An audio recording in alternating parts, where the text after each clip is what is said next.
Ok, continuamos este anexo de la lección número 7 respecto a los 10 mandamientos de la ley de Dios. Esto es sumamente importante. Vamos para el segundo mandamiento.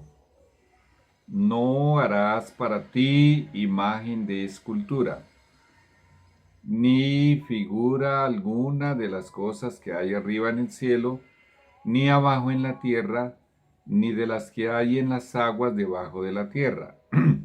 No las adorarás ni les rendirás culto. Muy bien, este segundo mandamiento, estoy leyendo, prohíbe adorar al verdadero Dios mediante imágenes o figuras. Vamos a dejar eso bien claro.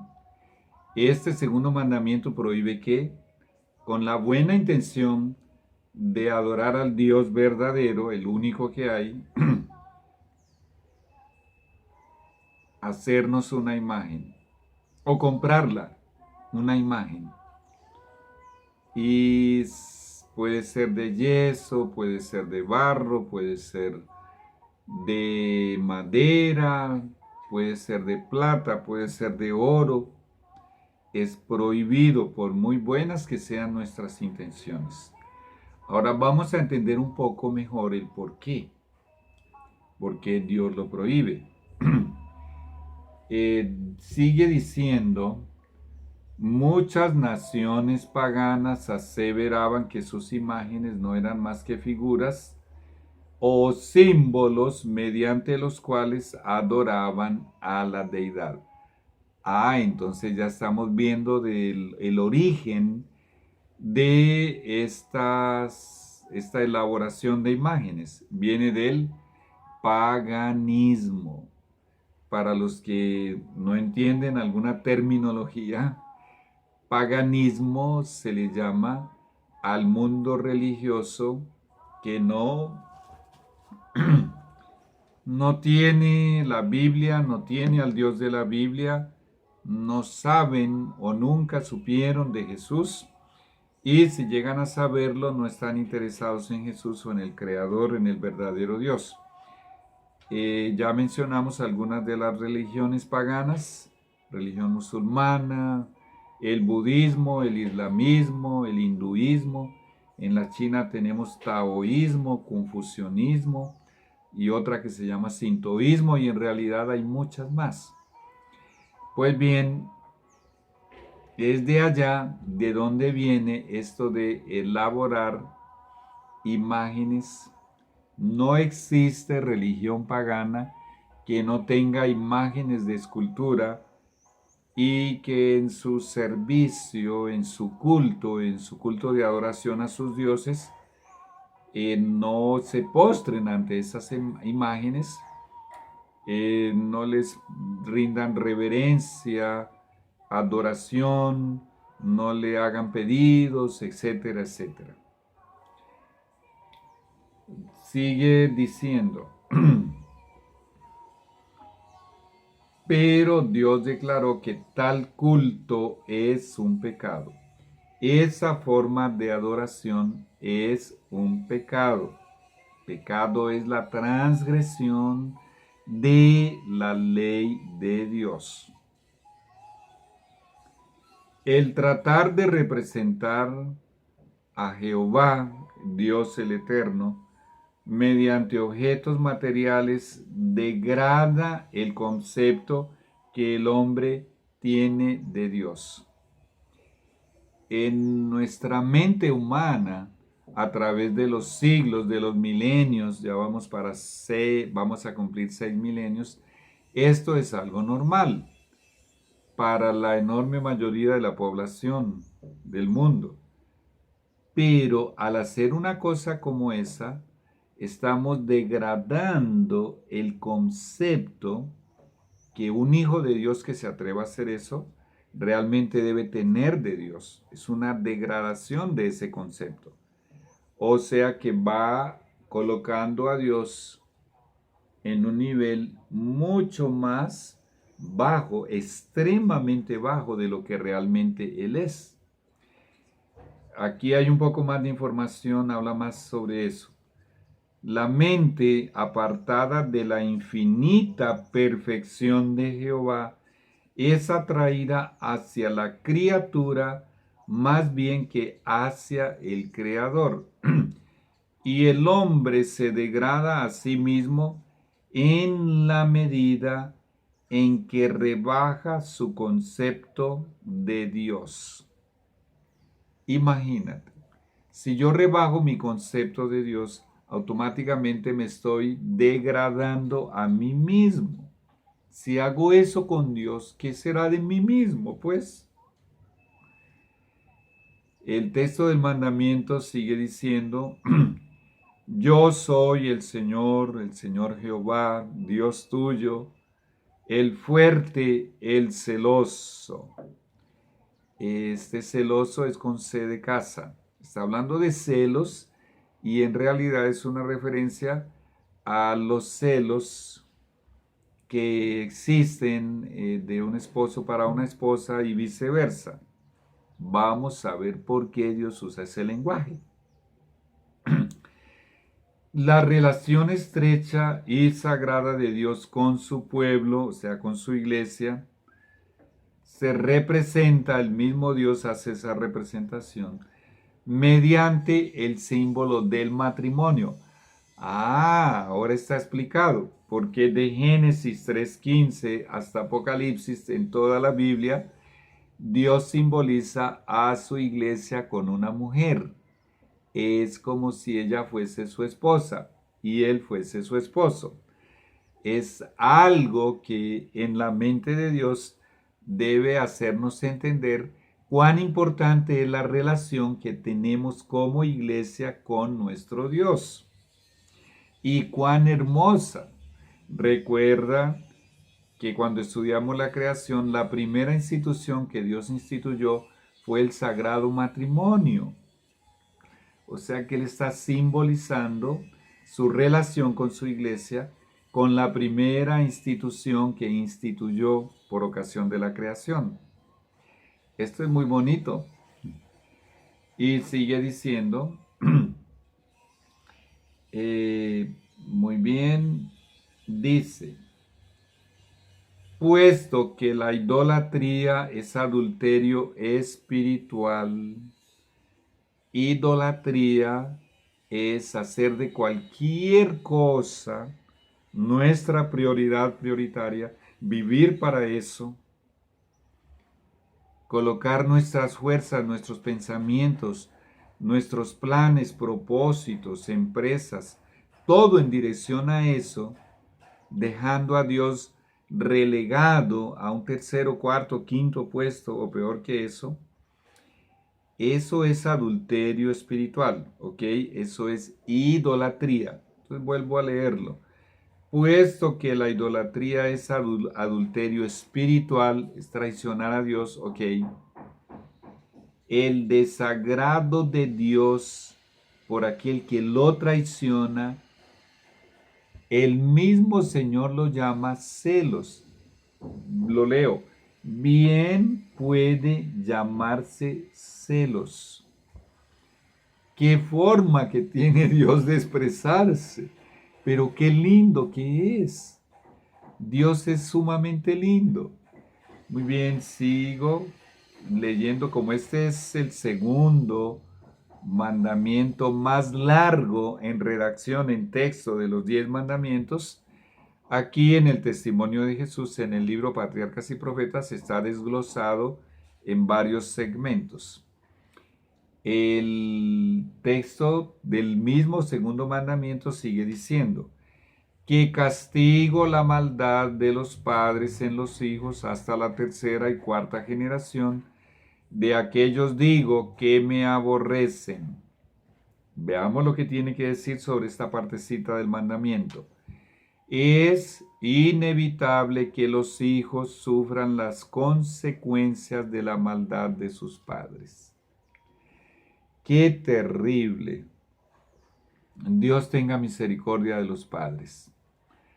Padres, todos hemos cometido errores con nuestros hijos en mayor o en menor grado, pero el sufrimiento, el dolor, la enfermedad, la desgracia, la tragedia de nuestros hijos como siendo consecuencia de nuestra maldad, es algo que despedaza el corazón.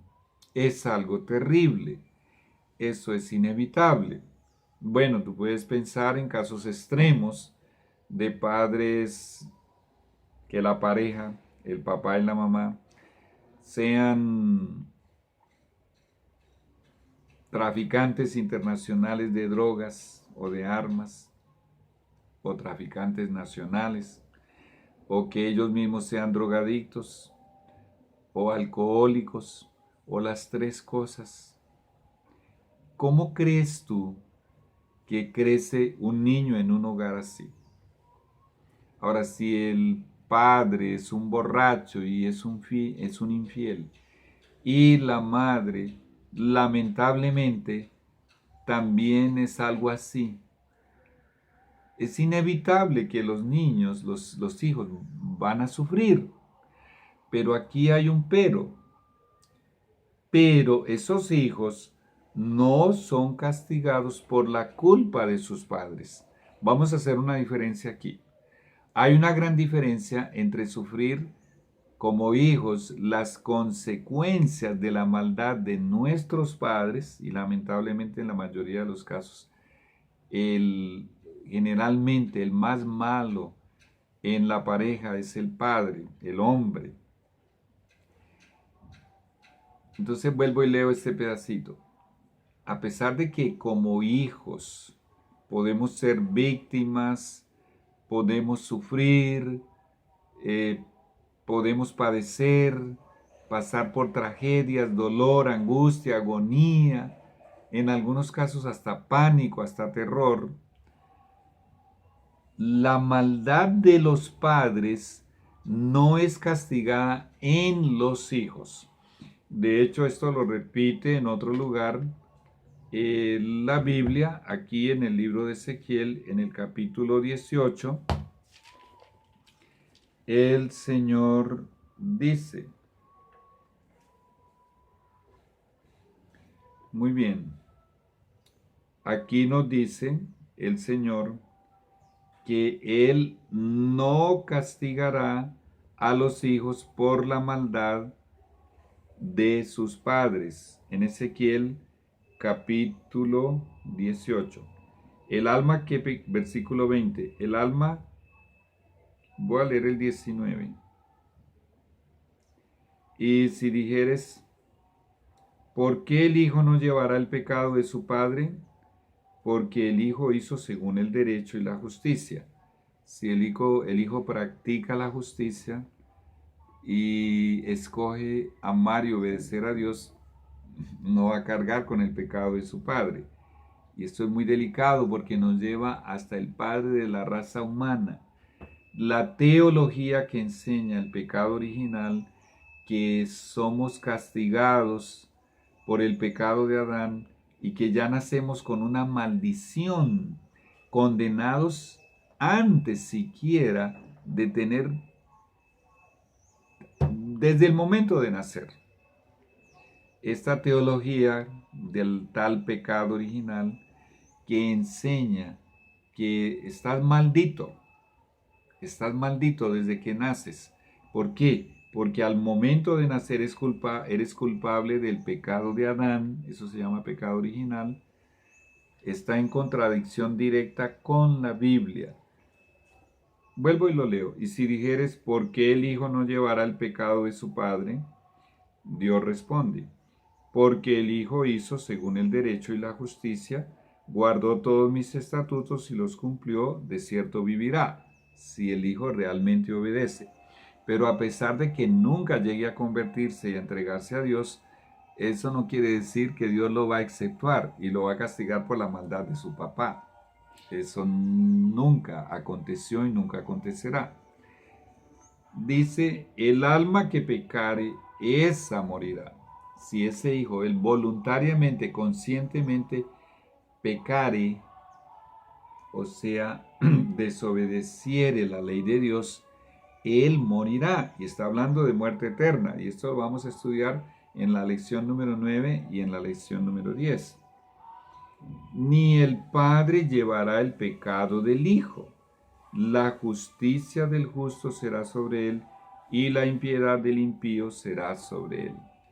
Muy bien, muy oportuno este texto de Ezequiel para lo que estamos leyendo aquí. Ahora, después de que dice, y ya hablamos bastante para explicarlo, pero los hijos no son castigados por la culpa de sus padres, a no ser que participen de los pecados de estos.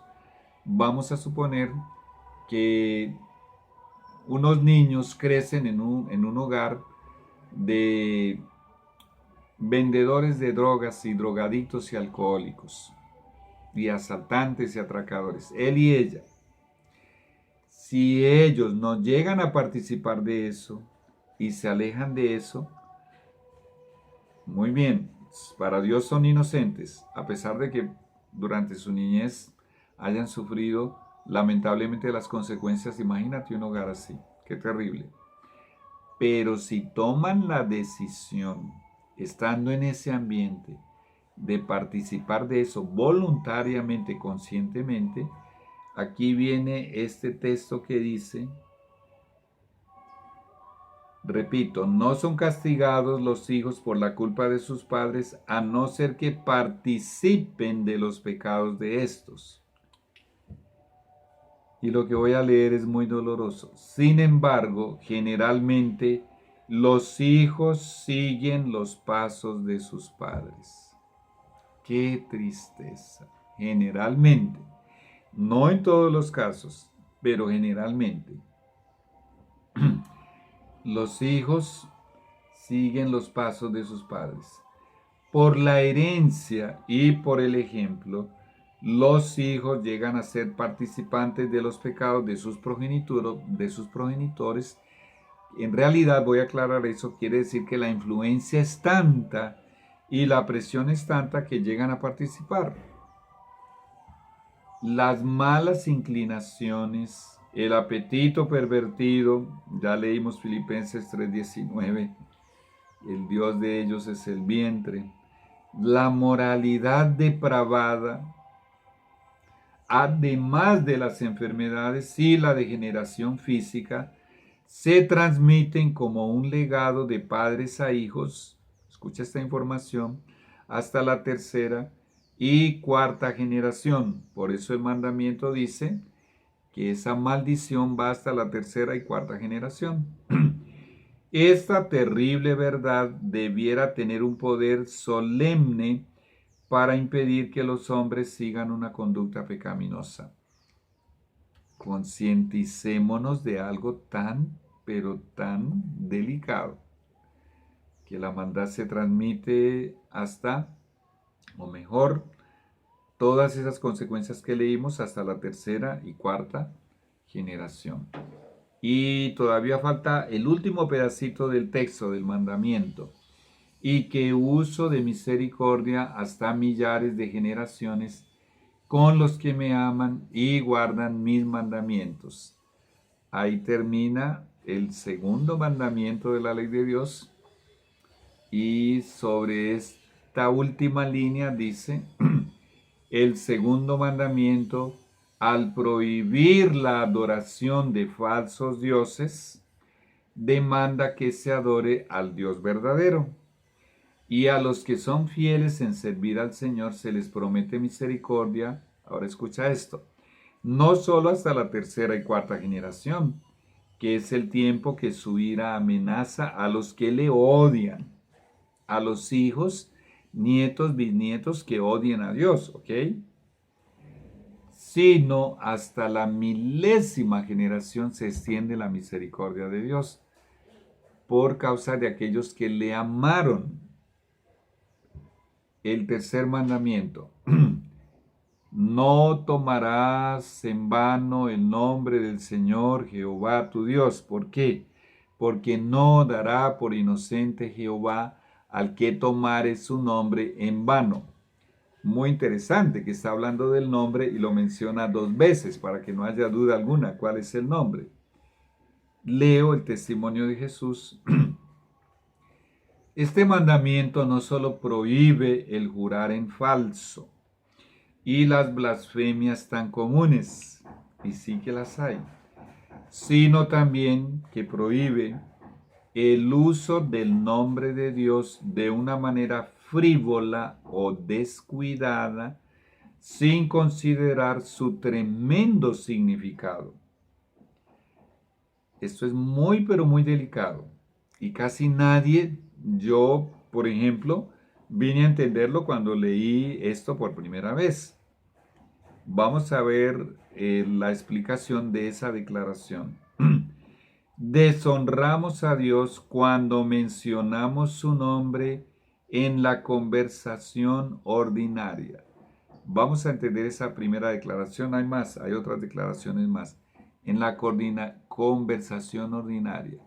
Estamos en una conversación liviana, en una conversación de asuntos comunes o mundanos y colocamos el nombre de Dios allí adentro. Estamos violando ese mandamiento, estamos deshonrándolo. El nombre de Dios es tan santo, pero tan santo que los ángeles se cubren el rostro cuando lo pronuncian en el cielo. Cuando se estaban escribiendo los manuscritos originales de la Biblia, los escritores que usaban una pluma en la época, cuando escribían el nombre de Jehová, el nombre de Dios, no usaban más esa pluma, porque con ella habían escrito el nombre de Dios. La reverencia y el respeto al nombre de Dios es algo que muy pocos entienden. Ahora dice, el texto sigue diciendo, cuando apelamos a Él por asuntos triviales, cosas que realmente son irrelevantes, cosas con las cuales Dios no tiene nada que ver. Son asuntos, si dice que son triviales, son asuntos que no necesitamos presentarle a Él porque son cosas que nosotros podemos solucionar. Sigue diciendo, cuando repetimos su nombre con frecuencia y sin reflexión. En el mundo cristiano, que dice ser cristiano, y lamentablemente la enorme mayoría del mundo que dice ser cristiano no sabe qué es cristianismo, toman el nombre de Dios para allá y para acá como si fuese el trapero. En Venezuela dicen el coleto, el trapeador. En Brasil se dice el paño de pasar, como si fuese la escoba para barrer la casa o el trapero, para secar el piso. Como, qué cosa tan horrible. Y dicen que son cristianos. Muy bien. Sigo leyendo. Muy bien. Dice,